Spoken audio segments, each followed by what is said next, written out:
Kishimoto, superintendent from the Hawaii Public School System, with an update for what's going to happen with the remainder of the public school year.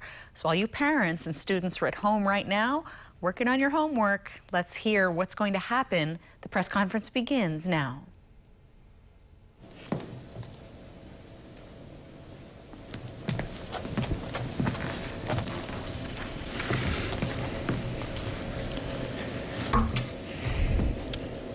Good afternoon.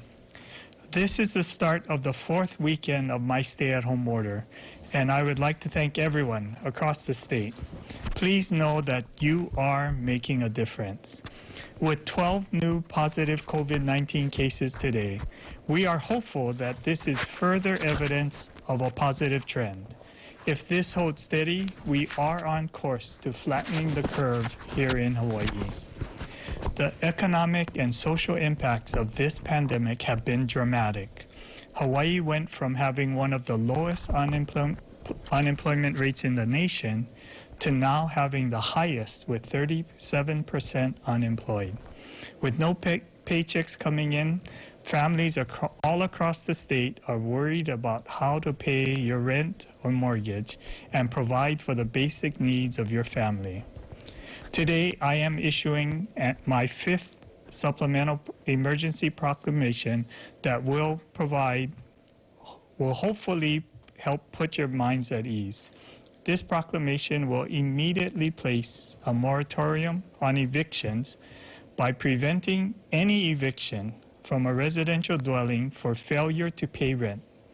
This strengthens what our court system was already doing to prevent evictions, and any violation of this mandate is now a misdemeanor, punishable by a fine of up to $5,000 and/or a year in jail. The proclamation also enhances social distancing directives for residents and businesses.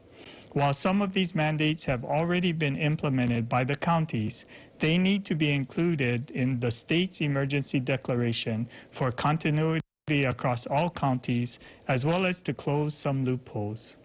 Here's what it includes. All individuals must wear a cloth face covering in public as described and recommended by the CDC. As we have said before, medical-grade masks should only be used by our healthcare providers and first responders. The only exception is when you are engaged in outdoor exercise and activities, as long as social distancing requirements are maintained. All state beaches are closed. No one will be allowed to sit, stand, lie down, lounge, sunbathe, or loiter on any state beach in Hawaii. However, you can walk across the beach to access the ocean for exercise purposes. This is allowed provided that social distancing requirements are maintained. And no more than 2 people are allowed in any boat on Hawaii's waters for recreational purposes, unless they are part of the same family or household. And all boats must stay 20 feet apart. On state hiking trails, no group of more than 2 people will be allowed unless they are part of the same family or household, and they must maintain a distance of at least 20 feet from any other hiker. And for fishing, once again, no group of 2 or more people shall gather to engage in those activities unless they are part of the same family or household. For essential businesses, the emergency proclamation also includes further social distancing mandates to protect the health and safety of workers and patrons. It includes a 6-foot distancing requirement for customers waiting in line, modified checkout operations to the extent feasible, which will provide for 6 feet of distancing, or a transparent shield or barrier between customers and checkout clerks. Each essential business shall determine the maximum number of customers it can accommodate while being able to maintain 6-foot distancing. Both employees and customers must wear face coverings while waiting to enter and while in an essential business. And essential businesses shall also post signage at the entrance to their facility informing all employees and customers that they should avoid entering the business or operation if they do not feel well. Maintain a 6-foot distance from one another, and do not shake hands or engage in unnecessary physical contact. These mandates are effective until April 30th. I also recently signed an executive order which will enable the County Liquor Commission to allow for the sale of unopened beer and wine for food pickup, delivery, or takeout. The stay-at-home order has greatly impacted Hawaii's restaurant industry, and this is one issue they have asked us to address. And if you are able to do so this weekend, please try and support our local restaurants by ordering takeout or delivery. With us today is Superintendent Dr. Christina Kishimoto to provide us with an update on the Department of Education's plans for the remainder of this school year. Earlier this week, the DOE announced commencement plans for this year's graduating seniors. In Hawaii, high school graduation is an important milestone, a time for celebration with family and friends. During this pandemic, unfortunately, it will be very different. Our thoughts are with Hawaii's high school seniors. This should have been an exciting end to the 2020 school year. Looking forward to proms, your final yearbook, and of course, graduation. These are once-in-a-lifetime milestones, and we know that this is very difficult for everyone. To our future leaders of Hawaii, please know that we are in this together. And when it is over, we will celebrate your achievements with you. Also with us today is Dr. Bruce Anderson, who will provide the Department of Health's daily update. And finally, thank you to all of you for your efforts to help fight COVID-19 pandemic. We are making progress, but we are not out of the woods yet. So please take care of yourself, take care of each other, and most importantly, help take care of our community. Thank you. Thanks a lot, Governor Ige. Our next speaker is Christina Kishimoto, School Superintendent, Department of Education. Aloha. Thank you for the opportunity to provide an update of what's happening in our public education system. As you are aware, we've been teleworking and have announced that we would be teleworking through April 30th. Our buildings are closed, but our education system remains open.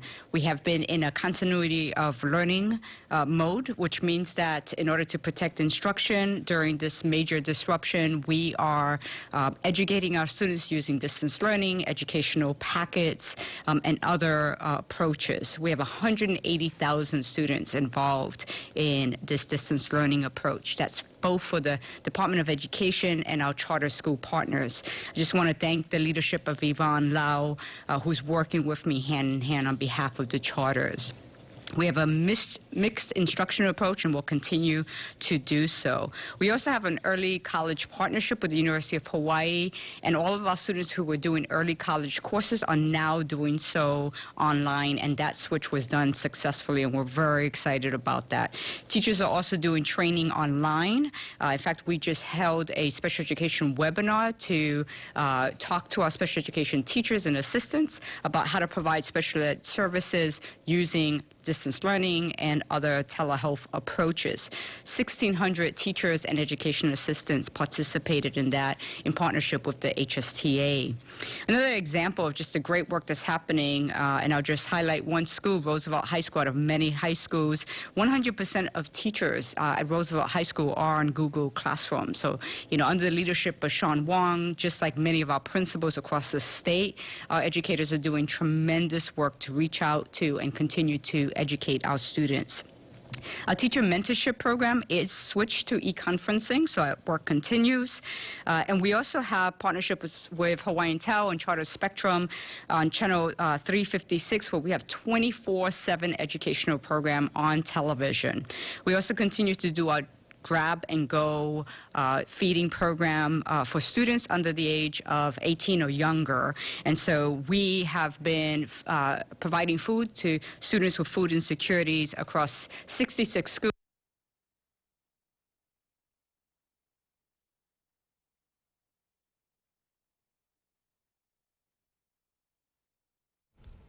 We'll get back to that as soon as the signal resolves. Let me get you caught up on what they've let us know so far at the governor's press conference. Well, no hiking, no fishing, no boating of more than 2 people at the same time, according to the latest additional governor's order that came out today. But you can buy liquor from restaurants that are allowing takeout as long as it's served. Again, you can buy liquor as takeout, but you can't hike, fish, or boat with more than 2. All of our employees working throughout the state. I want to make a couple of announcements about some changes. We have been in extended learning or continuity of learning through April 30th. I am confirming today that we are continuing that continuity of learning through May 28th. May 28th is the last day of school for this academic year, which means that we will complete the school year in this extended learning mode. Students who are not performing on grade level do have the opportunity right now to work with their teachers individually. Teachers are working with students across our state to make sure that all of our students promote and graduate on time. We'll also be extending opportunities throughout the summer for that online or extended learning program. I also want to announce that we're going to have a new telehealth hotline. At the end of April, all of our Hawaii Keiki nurses who are partners with the Department of Education, this is a partnership by licensed practical nurses, LPNs, and registered nurses, or RNs, out of the University of Hawaii School of Nursing. They're going to start a hotline program that will be a referral system for DOE students. DOE students will be able to call into the hotline and talk to a nurse. The nurse will be able to triage and determine whether the student has a health issue, perhaps an issue with sadness or an emotional health issue, and be able to then refer them to one of our school counselors, social workers, or school psychologists. And we hope what the value out of this is that rather than having families of our public school students not know whether they should show up at a hospital where they're worried about other serious issues of COVID, that they can go and call a hotline and talk to a nurse and talk through the issue and even put their child on the call to be able to talk to that nurse directly. So we're very excited about being able to provide that service to our 180,000 public school students. As Governor mentioned, commencement is going to be replaced with an alternative ceremony. We have 11,000 graduates this year. We're very proud of them. I received an email from a Waikea high school student that was advocating for ways in which to celebrate and be able to still honor our students. We are sad that we're not able to do the traditional ceremony, but we will be providing alternative celebrations. Each of our high schools will be sharing the approach that they're going to take while still ensuring that it's a safe and healthy environment in which our kids can be celebrated. We're proud of every one of our 11,000 graduates. Another announcement I want to make is that the Department of Education is working on a summer internship program for seniors who are graduating. We are looking to provide opportunities for students to work as interns within the Department of Education, especially if they're trying to complete CTE or career technical education hours as they transition into college or into the workplace by being interns in our facilities department, our technology team, with our IT folks, or working as tutors supporting other students who need to do additional hours before they meet graduation requirements.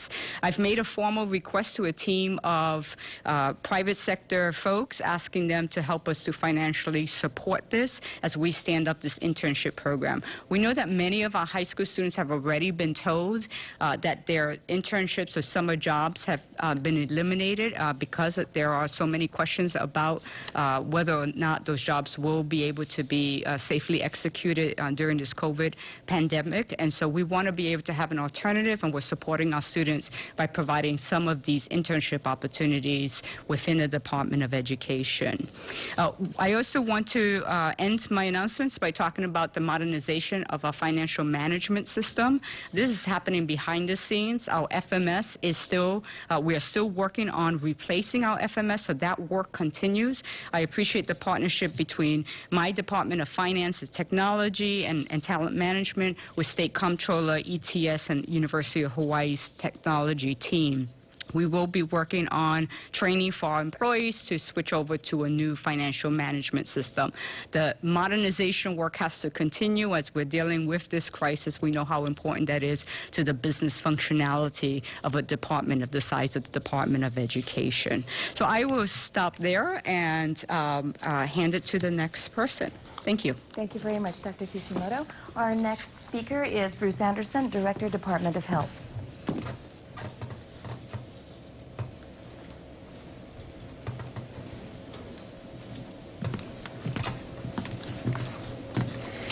Aloha. Statewide, there are 12 new positive test results for Hawaii. 11 of the cases are residents and 1 is a visitor on Maui. 5 of the new cases are on Oahu, 4 are on Maui, and 3 are on the Big Island. With these cases, there's a cumulative total of 553 positive test results since the outbreak first began in February. To date, there have been more than 22,000 laboratory tests conducted for Hawaii. The percent of positive tests statewide is 2.5%, a relatively low rate for any state, and suggesting that there is not widespread virus circulating in our community. Overall, Hawaii is doing more testing per capita than almost any other state in the United States. The Department of Health is continuing to work closely with Maui Memorial Medical Center on the cluster of cases identified at that facility. There are 42 individuals, 27 staff, and 15 patients under investigation, individuals who are positive as potentially associated with this cluster.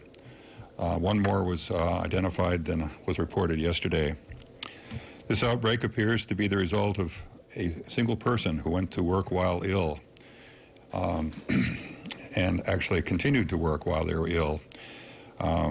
We'll continue to urge people to stay at home if you're sick. That's probably the most important thing you can do to protect your coworkers and others. Working while ill can have devastating effects on not only your fellow workers, but the entire community. The active investigation of a cluster of cases associated with 2 McDonald's food establishments in Kona is also continuing. A second case at the second location brings the total cases to 14. We now have 7 workers and 7 family members who all lived in the same family who have been found to be positive. This is another example of what happens when a worker goes to work and works while they're ill. Again, we haven't finished this investigation, and it's likely we're going to find others as well who have been exposed. But it is critical that we all stay home when we feel sick and not expose others. At this time, there are no new cases at the Wahiawa healthcare facilities, and no new cases identified at Halemakua. We reported earlier that 6 of the individuals from Maui Memorial had been transferred to Halemakua during the course of the outbreak there, and 1 of those was identified as positive. So far, we haven't found any other positive cases, but our investigation is underway there, and stringent infection control measures have been taken. And finally, the Pride of America is still in port, but most of the crew members have left now, and the crew members who are ill are still in isolation. Finally, let me mention that our surveillance network is still operational. So far, we've collected 925 randomly collected specimens from those who are ill and found positive results in 17 of those. That's about 1.8%, all on Oahu and Maui. Interestingly enough, we're seeing a dramatic decline in influenza as well as tracking COVID-19. We can only attribute that to the very aggressive control measures we have for COVID-19, the social distancing, which also helps protect people from influenza. So staying home, wearing masks, and washing your hands not only protects you from COVID-19, it also is important, protecting you from the flu and other respiratory illnesses. That ends my report. Glad to answer questions later. Thank you very much, Director Anderson. We'll start our question and answer. And you can continue to listen to the question and answer phase online at KHON2.com. Again, some of the big takeaways from today. Parents and students, 180,000 public school kids across the state. No school on site for the rest of the school year. Distance education continues all the way through May 28th, and the Department of Education continuing to keep its focus on doing online school ever better and focusing on how any degree of on-site schooling may be able to be continued after May 28th as they start the summer school or the tracked systems, but no more back to school for the rest of this school year. We'll have many more details on this and all of the day's news when you join us on our evening newscast beginning at the KHON2 News at 4. I'll see you for that. Continue to stay home and stay safe.